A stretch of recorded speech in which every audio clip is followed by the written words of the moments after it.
Okay, this is going to be a reading and discussion of Bhaktivinodes Sri Krishna Samhita.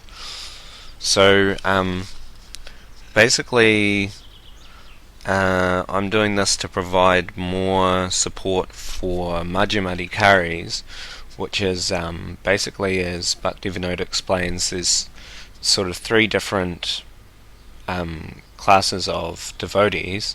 You've got a neophyte, which would be sort of more external or something like that in religion, and then you've got a Madhyamadikari, which is a bit more, say, scientific or something like that, and Uttamadikaris are like the top one, and basically there's in terms of pastimes, like a neophyte is attracted to, say, the pastimes of Krishna or something like that, whereas a Madhyamadikari generally isn't as much attracted. And one of the reasons why that is because they haven't been told the internal sense of what that pastime is. So if you're familiar with Emanuel Swedenborg's writings, a lot of what he did is revealed the internal sense of the word of the Bible. So it's important to understand that there's a difference between an interpretation and the actual internal sense of the word or of a scripture. Whereas an interpretation is sort of like someone's just what they personally think about it or something like that. The internal sense is actually revealed by individuals that can perceive it, such as Emanuel Swedenborg or Bhaktivinode, and it's an actual thing that exists. There's like three senses to the word, and you've got the external sense of the word, which is what it means in its literal meaning. So if you read something literally, that would be its sort of natural sense of the word, which is not very it has correspondence to higher spiritual truths, but it's not very much in itself. Within the actual natural sense of the word lies two other internal senses of the word. So there's a spiritual sense to the word and then a celestial sense. So and in these, they actually exist in the spiritual world in those dimensions. In in Swedenborg terminology, the spiritual heaven and the celestial heaven. The spiritual sense of the word exists in the spiritual heaven, and the celestial sense of the word exists in the celestial heaven. So this wouldn't be too much new news if you were familiar with Emanuel Swedenborg. What's interesting here is that in this book, Sri Krishna Samhita, Bhaktivinode has, much like Swedenborg, revealed the internal sense to Krishna's pastimes. So that's very attractive to Madhyamadikaris who want to hear. They don't understand why should I be interested in all these things that Krishna did, but if you can hear the actual internal sense of what that actually means, or what that pastime actually is in the spiritual or celestial sense, then it can be much more attractive and can also look towards further advancement into becoming like an Uttamadikari and getting more into the pastimes and stuff. But so that's sort of a small introduction. Just so that's sort of the significance of Krishna Samhita is that I think for Swedenborgians who wanted to look more at Krishna's things, this would be a really interesting book for them, and also for likewise for Vaishnavas that were looking more for that internal thing, or it might even be people that aren't in any particular kind of don't generally Madhyamadikaris appear to be a little bit more materialistic or something, according to other people. They appear that way because others fail to understand their what they are understanding internally. So yeah, I've missed out the first. There's an opening part by Bhaktivinode which is quite good, that talks about swan-like devotees versus ass-like and other things like that, which is quite good if you want to read the original text. But he also does like a history of India's history, which is also very interesting. But I think I'll just start from the actual text itself. So after here, we'll just start from chapter 1.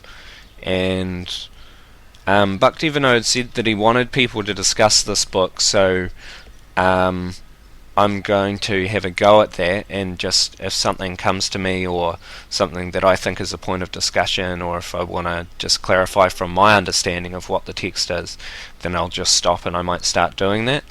So it's a sort of free-form sort of thing, but it would be good if we got through the whole book. So yeah, I'll start by doing some chanting, and then we'll get into a reading and hopefully some kind of discussion or something. So I'll just put on these graphics. Hopefully Romapada don't mind me using their graphics just while I do my kirtan. So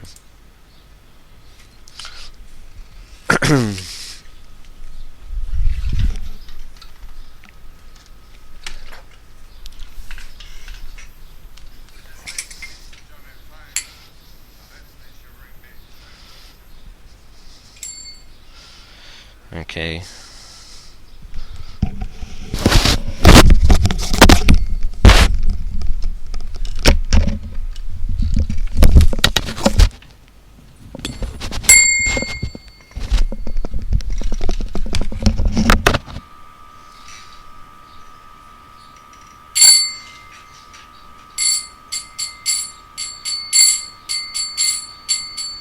Jai Shri Krishna Chaitanya Prabhu Nityananda Shri Advaita Gadada Shri Vasadi Gaura Bhakta Vrinda.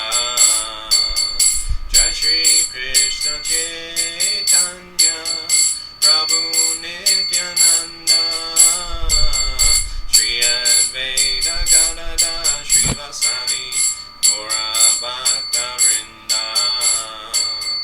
Hare Krishna,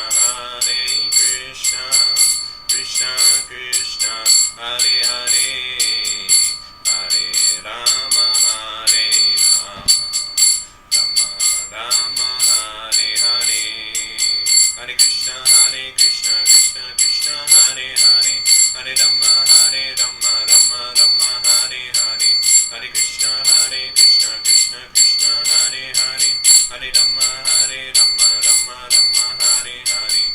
Jai Shri Krishna Chaitanya Prabhu Nityananda Shri Advaita Gadada Shri Vasari Gaura Bhakta Vrinda.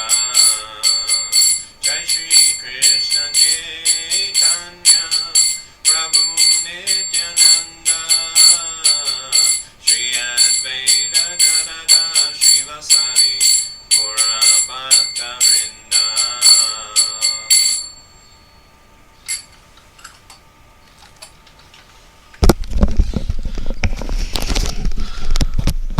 Okay.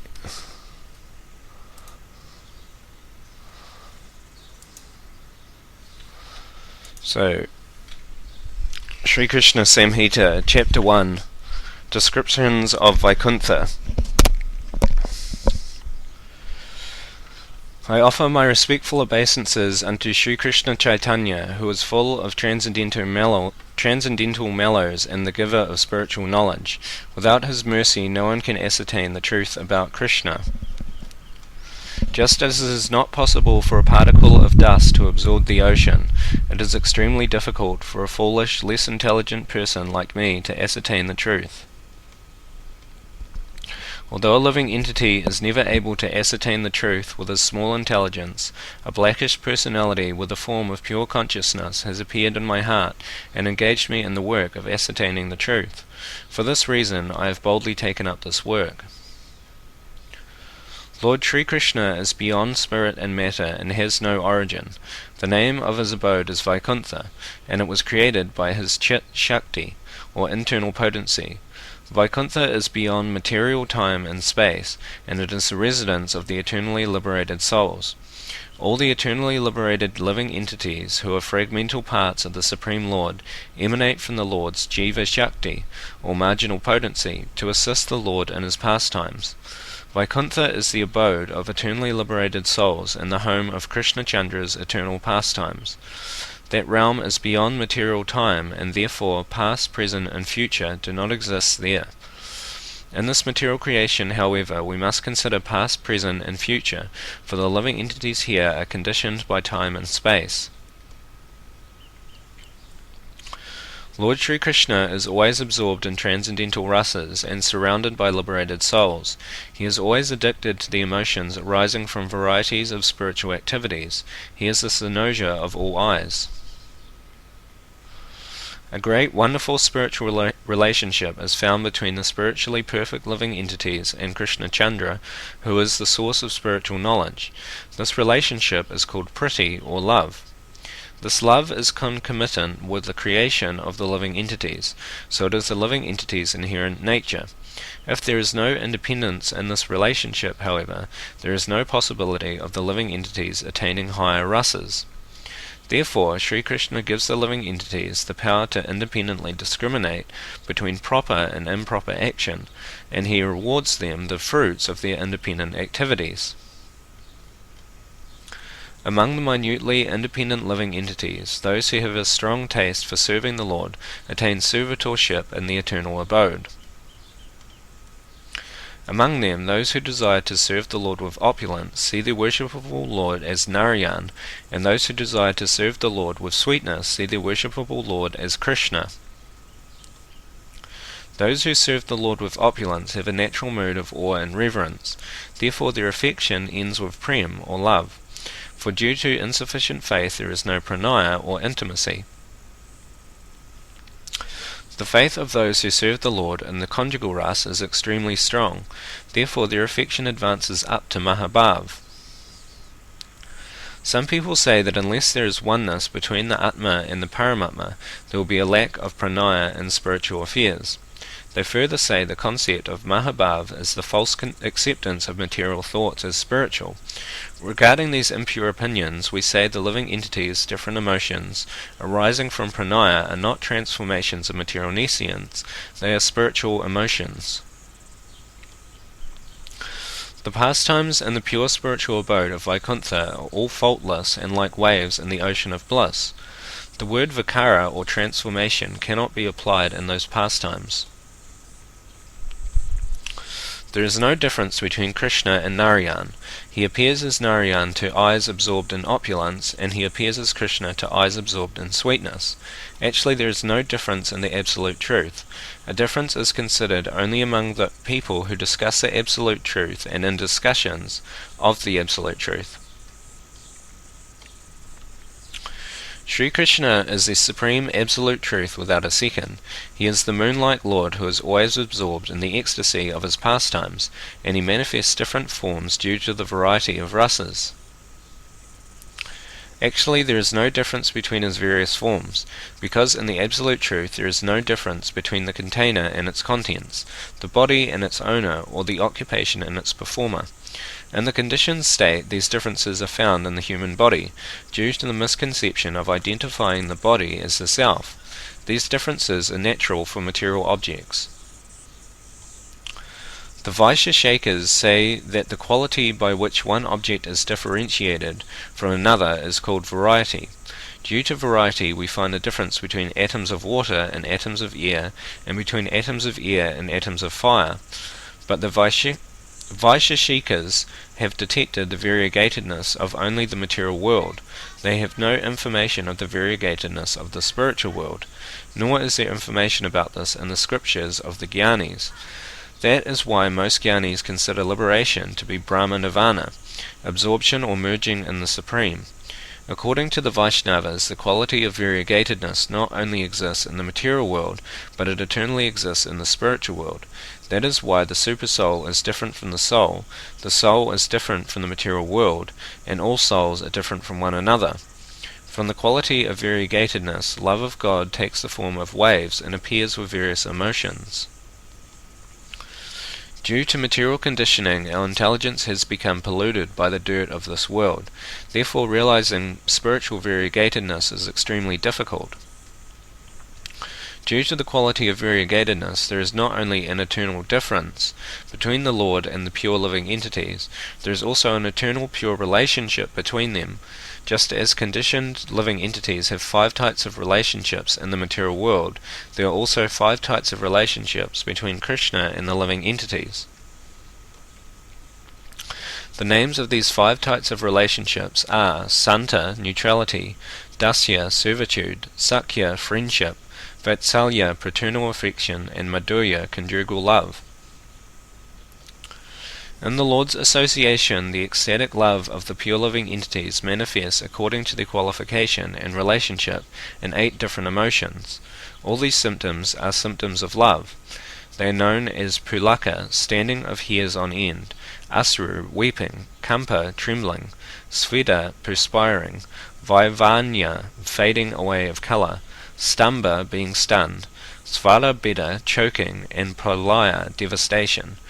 These symptoms manifest in a pure form in pure living entities, but they are materially contaminated in conditioned living entities. The affection of those devotees who are situated in Santa Ras remains in the form of rati or attraction, which gives mental happiness. When affection is mixed with attachment in Dasya Ras, then it is called attraction and pure love. In Sakya Ras, this attraction and pure love turns into pranaya, intimacy, which is strengthened by faith and attachment and which destroys fear. In Vatsalya Ras, this affection grows up to Sneha Bhav, affection with ecstatic sentiments. But when Kanta Bhav or conjugal Ras appears, then all the above-mentioned emotions mix with mana, jealous anger, raga, attachment, anurag, further attachment, and mahabhav, great ecstasy.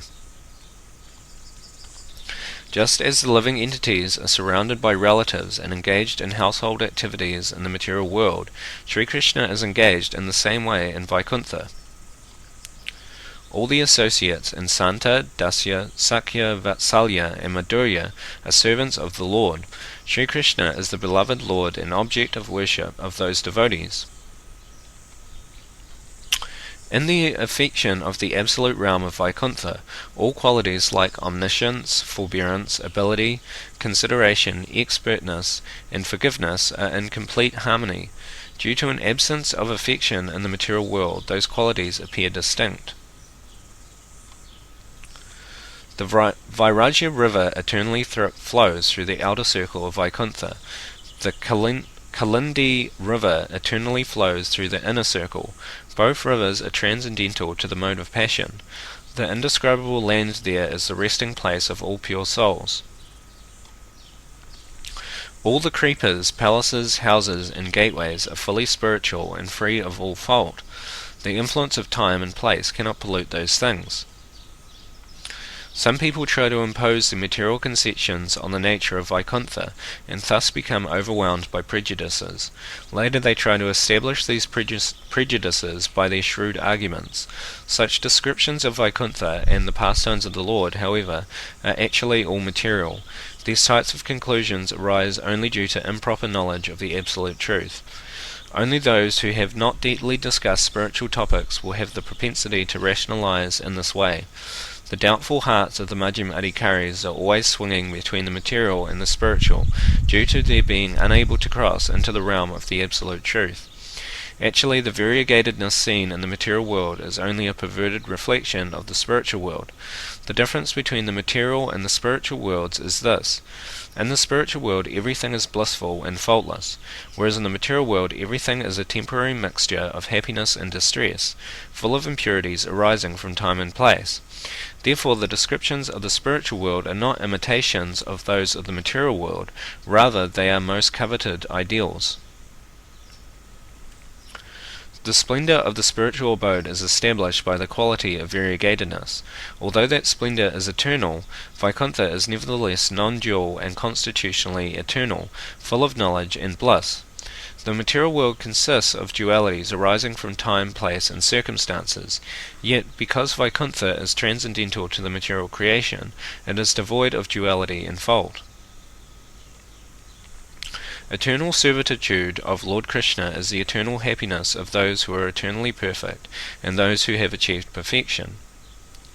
It is beyond my power of speech to describe the pure ecstatic pastimes of the living entities, because the words I would use in such descriptions are products of the material world. Although I am unable to clearly describe this topic by words, by samadhi and the process of sarujit, I have described the topics of the Lord to the best of my ability. If one simply takes the insignificant literal meanings of these words, then one will not properly realize the described subject. I therefore request the reader to try and realize these truths through samadhi. One should try to understand subtle points from gross statements, as in Arundhati Nyaya, when one points out a faint star with the help of a bright star. The process of argument is useless, because it cannot lead one to the absolute truth. The subtle process of directly perceiving the soul is called samadhi. I have given these descriptions based on this process. The reader should always follow this process to realize the truth. Okay, we'll take a break and come back. I'll do another chant.